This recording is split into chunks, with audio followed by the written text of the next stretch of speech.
Islam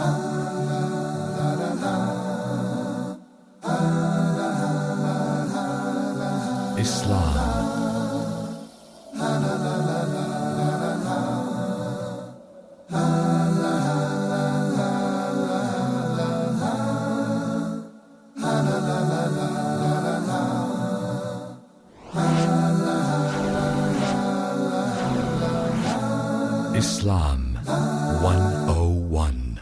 Bismillahi wassalatu wassalam ala rasulillahi amma ba'du. Welcome to a new episode of Islam 101.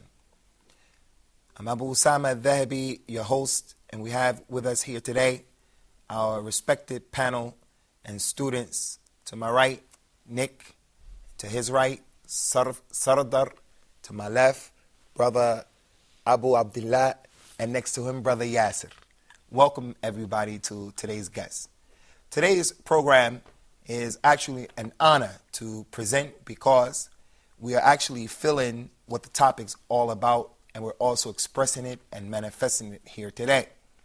And that is that the religion of Islam has made each and every Muslim man a brother to another Muslim, no matter where that individual comes from, no matter what his color is, no matter what his nationality is. The Muslim is a brother to another Muslim, as the Prophet told us, al-Muslim akhul Muslim. The Muslim is a brother to another Muslim. And Allah has mentioned in the Quran, إِنَّمَا الْمُؤْمِنُونَ إِخْوَةٌ. Verily, verily, the believers are brothers one to another. So it's not permissible for anyone who embraces the religion of Islam to look at another Muslim as being anything other than his brother. Coming from the United States, there were a lot of issues that were social that we were dealing with concerning white people and black people. There's racism. Many black people don't like white people, and many white people don't like black people. And unfortunately, I must say that this institutionalized racism is actually in the Bible. And the people in South Africa in particular, those people were not shy or embarrassed to let people know that apartheid, according to what some of them understood, was the divine rule or the divine message that was revealed to them in the Bible because of the story of Noah and the three sons of Noah, and how one of the sons of Noah, according to the Bible, laughed at the nakedness of his father Noah after drinking alcohol and taking all of his clothes off. His son Ham came in and laughed at his father. And then the other son who white people come from, Sam, covered up his father's nakedness, and then the next day when Noah came through and the effects of alcohol wore off, he asked what happened. He was told, your son Ham laughed at you and at your nakedness, and he ridiculed you. So Noah made a supplication, he made a dua that Allah will curse Ham and his descendants until the last day. So those people used to believe that apartheid was from the religion. In addition to that, not to mention the fact that when you look at the pictures of Jesus, the Son of God, who was a white man, all of the prophets, Moses, white man, the angels, Gabriel, Michael, white people, all of that, it is institutionalized racism. Whereas in the religion of Islam, we do not have these images. Even Prophet Muhammad, we know that he was an Arab, and an Arab is neither very white for the most part, nor is he very black. They're between both of that, both of those two colors. But no Arab can come and make people feel we as Arabs are better than you because Muhammad was an Arab. Because Rasulullah himself took the time out to make it perfectly clear that no Arab doesn't have any superiority over the non-Arab, nor does the white person have any superiority over the non-white. So the point of all of that is, coming from the United States and embracing the religion of Islam, once I see a person who is white and he's from Russia, for an example, in my heart, it is not permissible for me to have any barriers as it relates to that individual. He's my brother, and he is closer to me, and he should be more closer to me than my biological brother, who is not even a Muslim, my biological sister, who's not even a Muslim, even my mother and my father. This individual has to be closer to me. They have to be closer to me because Allah mentioned in the Quran, verily the believers are brothers. So we're here to discuss this issue of the akhuwa, or the brotherhood, as well as the sisterhood in the religion of Islam. I think it's important that we take this time out to mention that the Prophet of Islam Muhammad ibn Abdullah sallallahu alaihi wasallam, he came to a group of people in an environment, and most of them were Arabs, but they were extremely racist. They were racist against each other and towards each other. Not to mention the other people who were not Arabs who were in their environment. And yet they were able to eradicate the problems of racism due to them taking this Quran and the authentic Sunnah of Rasulullah sallallahu alaihi wasallam. I give you an example of that. The Prophet of Islam, he started his call in Mecca. One of the reasons that some of the people rejected him was because he wasn't from their tribe. If he had been from their tribe, then they would have supported his call. But they used to say, you people in your tribe, we were in competition about every issue, and now you're coming and you're saying that you guys have a Nabi, you have a prophet, you have a messenger, and we don't have someone who can claim that, so we're going to reject your message. So they rejected him based upon racism only. So he had to deal with racism. When he made his migration from Mecca to Al-Medina, he found there was a tribe that consisted of two groups. The main tribe is called Al-Ansar, or the group was called Al-Ansar, the helpers. They consisted of two tribes. One tribe was Al-Aws and the other tribe was Al-Khazraj. And the two tribes were at each other's necks because of issues that happened 200, 300 years ago. They were fighting each other due to a horse race that one tribe won and the other tribe lost. The winners, 200 years later, during the time of Rasulullah, would start making poetry about the horse race.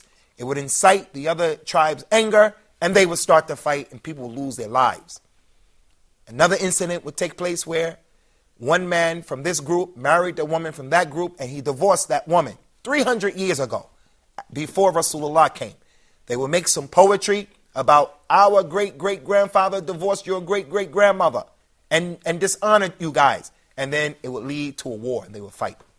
When Rasulullah came, he made peace between these two tribes by Allah's permission. That was mentioned in a number of ayat of the Quran. Allah said that he brought their hearts together. And he told Rasulullah sallallahu alaihi wasallam, if you, Ya Muhammad, had spent everything in the earth, never would you been successful to bring their hearts together. If you would have spent all of the money in the earth and paid the people to say to them, come together and be united, never would you have been successful. But Allah brought their hearts together. How did Allah bring their hearts together? He brought their hearts together because He's one. And they all turned to the same God.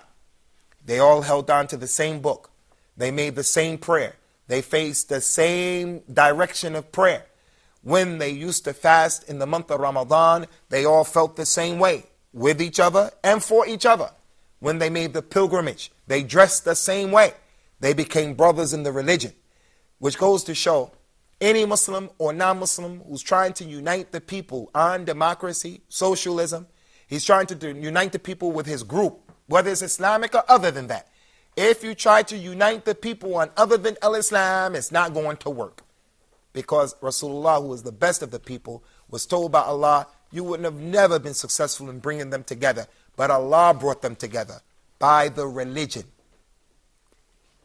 So Rasulullah came into that environment, and those people became brothers, and we have an individual who we spoke about already, Abu Bakr as-Siddiq, the best of this nation, the best of the Muslims. Not only is he the best of the Muslims, but he is the best human being from the descendants of Adam after the prophets and the messengers, Abu Bakr.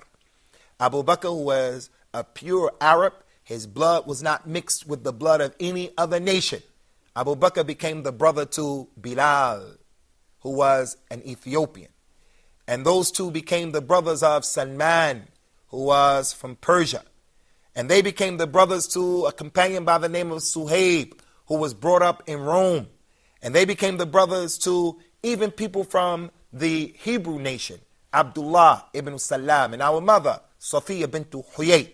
May Allah be pleased with all of them. Now, if you were to look at the differences and the distinctions between the Arab, Abu Bakr, his lifestyle, his environment, what he likes, his dislikes as an Arab, and you compare that to Bilal, who came from Ethiopia, and you compare that to Salman, who came from Persia, you can see that those people have every reason in the world to remain disunited.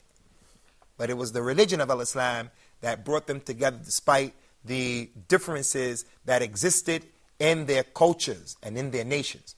Similarly, right here at this particular panel right now, there's every reason in the world for me not to be united with the Muslims who are viewing this particular broadcast and the Muslims who are sitting here. My life is totally different from your life. What you eat, what you like, how you speak. But it's the religion, the Arabic language, that brings a Russian person, and it allows him to be on the same footing with a person from America and another one who is from Ethiopia and another one who is from Egypt or other than that.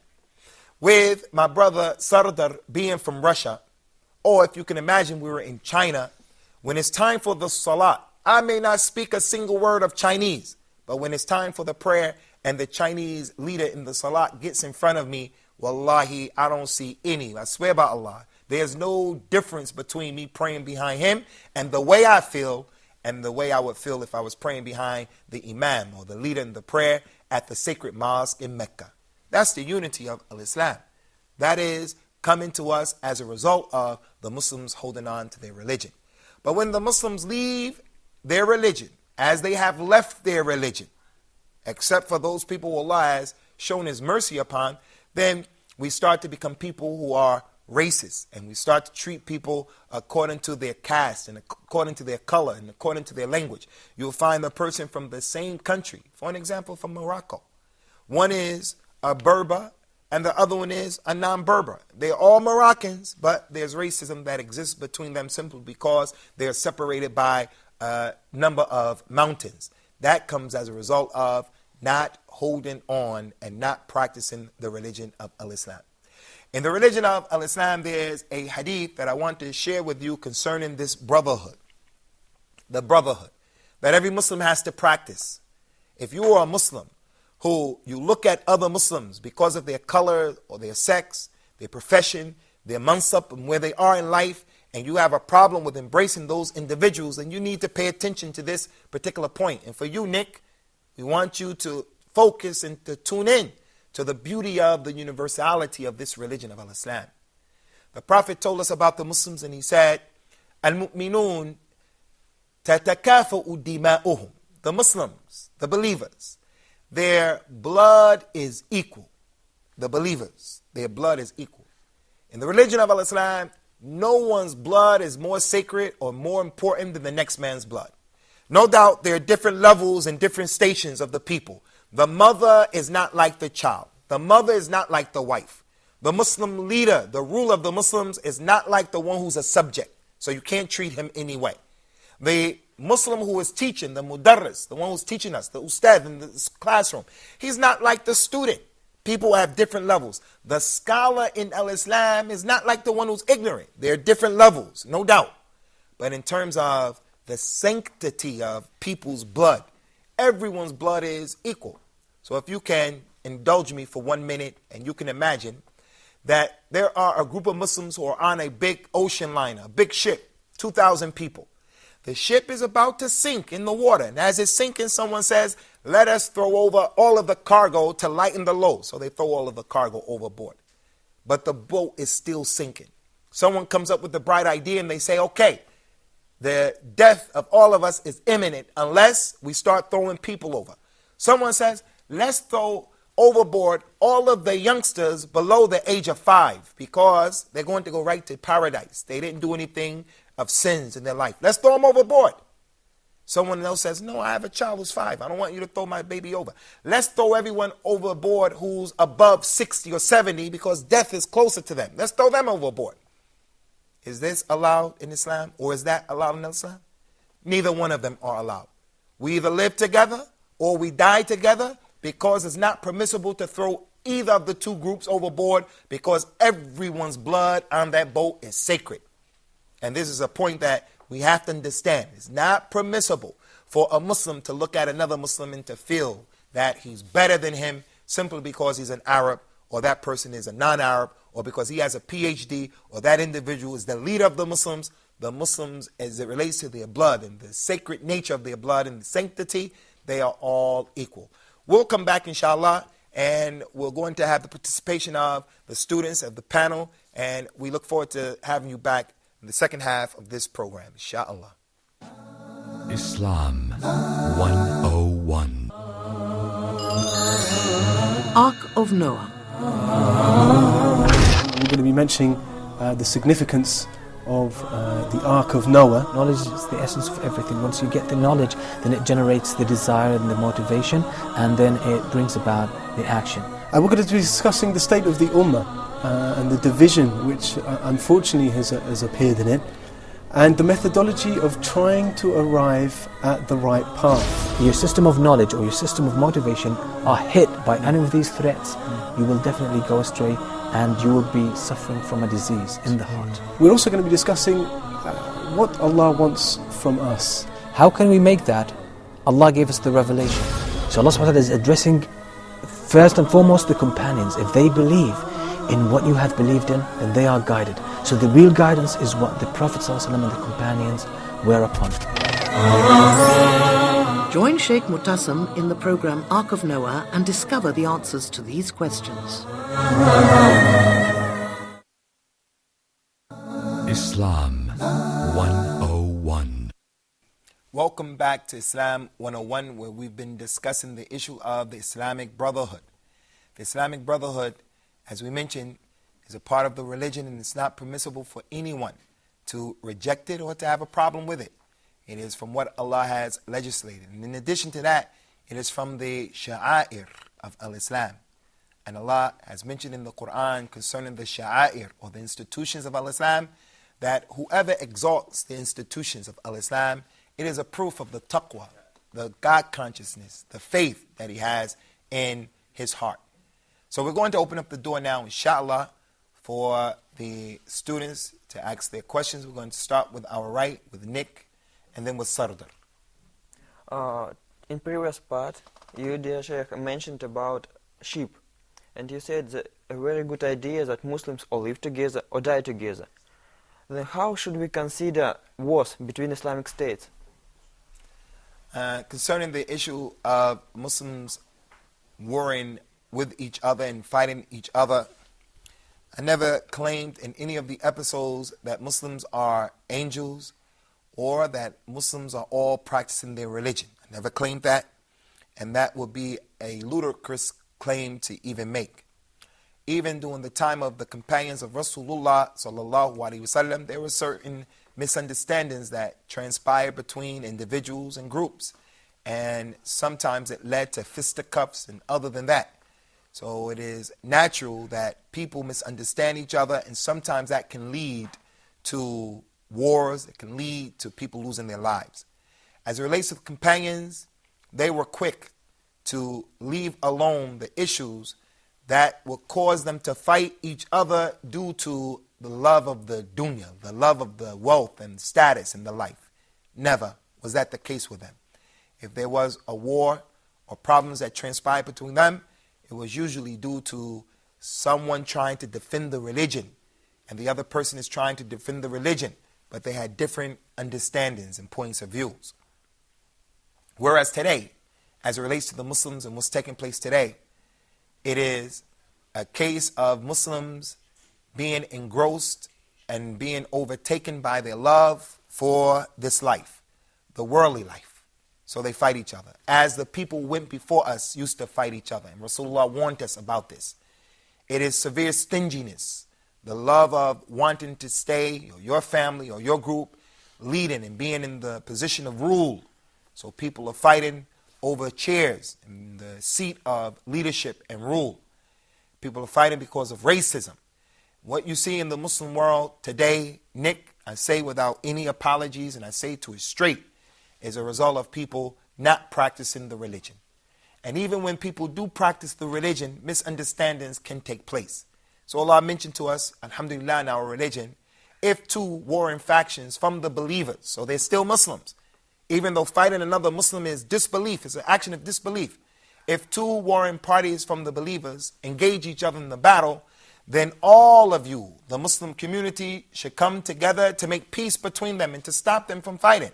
And if one side persists and continues to fight, then all of you should fight against him until he comes to the religion, until he comes to his senses, until he comes to practicing the religion. So we see this is just the natural way of how human beings are. They're going to have misunderstandings. So what we see in the Muslim world is a direct result of people fighting for other than religious reasons in most instances. And we're not going to sugarcoat that. But again, I say to you, Nick, and I say to every non-Muslim who is interested in Islam, don't look at the Muslims necessarily. And if you do look at the Muslims, look at the scholars from amongst the Muslims. Look at the religious ones who are trying to practice the religion. Or, even better than that, look at the Quran and read the Quran, because that's the ideal case scenario that you should be looking at. And look at the way the companions of Rasulullah practice the Quran. They are the blueprint. They are the example for us. Now, Sardar. Yeah, my question. For example, I grew up with someone and we are good friends. We love each other, but he's not Muslim. But I feel and he feels that we are like brothers. So what you can say, what Islam says about the brotherhood between Muslim and non-Muslim? Concerning the brotherhood between a Muslim and a non-Muslim, I just share with you one of the stories of the Quran with one of the Ulul Azm min al-Rasul, one of the main 5 messengers, prophets, and that is Noah. Noah told his son when he built the ark and the flood was coming, he told his son, biological son, get on the boat so that you'll be saved. The son said, no, father, I'm not going to get on the boat. He didn't believe. He wasn't on the same religion. He said, I'm not going to get on the boat. I'm going to go and take myself a high mountain, and the high mountain will save me from the flood. I'll be okay. And Allah told Noah to tell him, no, nothing is going to save you on this particular day. When Noah made supplication to Allah, oh, guide my son, accept my son. He's from my family. Allah said, your son is not from your family because he does the deeds that are not righteous. They're not religious deeds. So even though he was his biological son, Allah said he's not from your family. So in general, all human beings are from Adam, and we're brothers and sisters from that angle. That Adam is our father. He's everyone's father. But that's a lower level of the family. The highest level of the family, the real brotherhood in Islam, is the brotherhood that we're talking about here today. The religious brotherhood. The akhuwa of the religion. The brotherhood of the religion. So if a person is your biological brother and he's not a Muslim, then in that family, he is not a part of the family. And if a person is not your biological brother, but he's a Muslim, then that person is your brother in the deen, in the religion. He has rights on you, you have rights over him.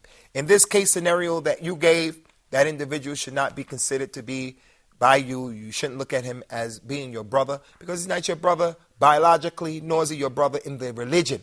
But Islam doesn't prevent you from dealing justly with him and dealing kindly with him and being a person who's trying to call him to Islam. Islam doesn't say that you have to look at him as an enemy like that. You can be just to him, kind to him, but he is not your brother. Not biologically, nor in the religion.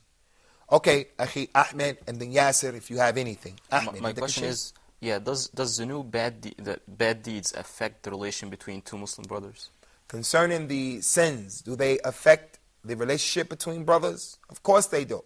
That's a hadith of the Prophet ﷺ when he said, there's nothing that will nothing that will break up the brotherhood between two people more than the effects of their sins. One person steals another person's money. One person, he dishonors another brother by marrying his daughter without his knowledge or his consent. It's going to create problems between them. A person may backbite his brother and then he finds out about it. So sins, the dhanub and the ma'asi, disobedience to Allah, the sins that we fall into, they definitely will affect the relationship.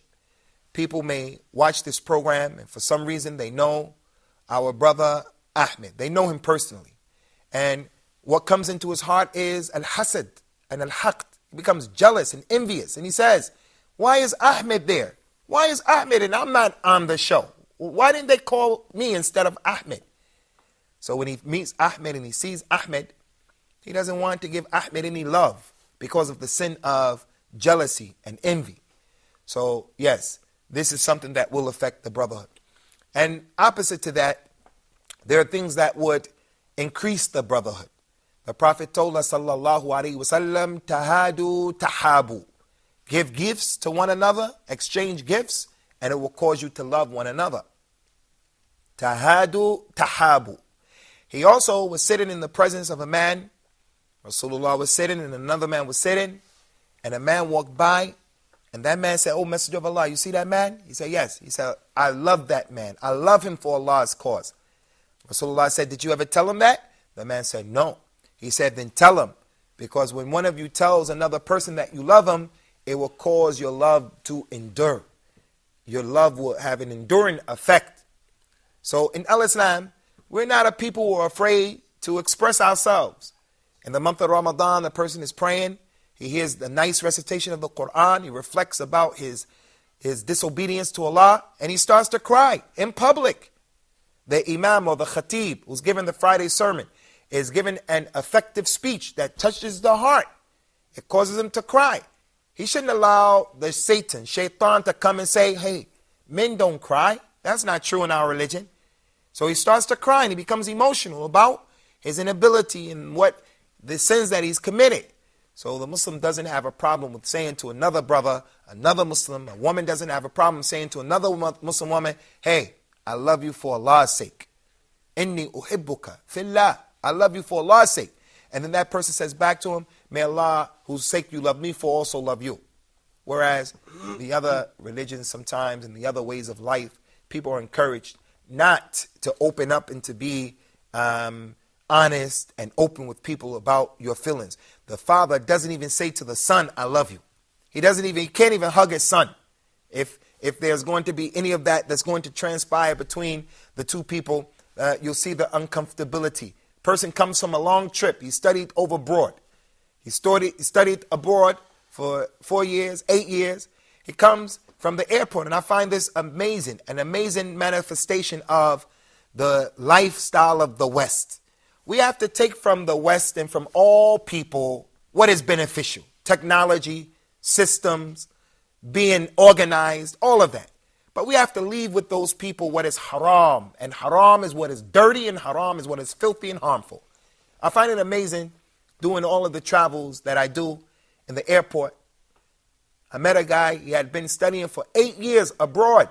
And he was happy to meet his parents and whoever was going to be at the airport. So he insisted that I meet them as well. We came off of the plane, we went to his relatives, and all he did was shake everyone's hand, even his mother. No, this is an example of the coldness that society has. But in Islam, we have to let people know. Like now, I want to let every Muslim know that I love you for the sake of Allah subhanahu wa ta'ala. And we're going to sadly bring this particular segment to a close, this episode. And we ask Allah subhanahu wa ta'ala to take the rancor and the problems and the enmity that exists between Muslims, between themselves, and to give them a salam, peace, and Islam in their hearts and their homes. Looking forward to seeing you, inshallah, at an upcoming episode of Islam 101. Wassalamu alaikum wa rahmatullahi wa barakatuh.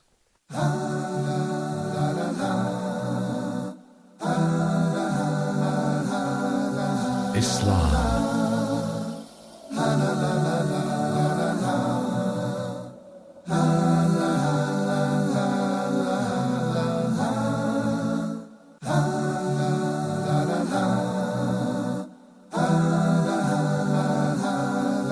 Islam.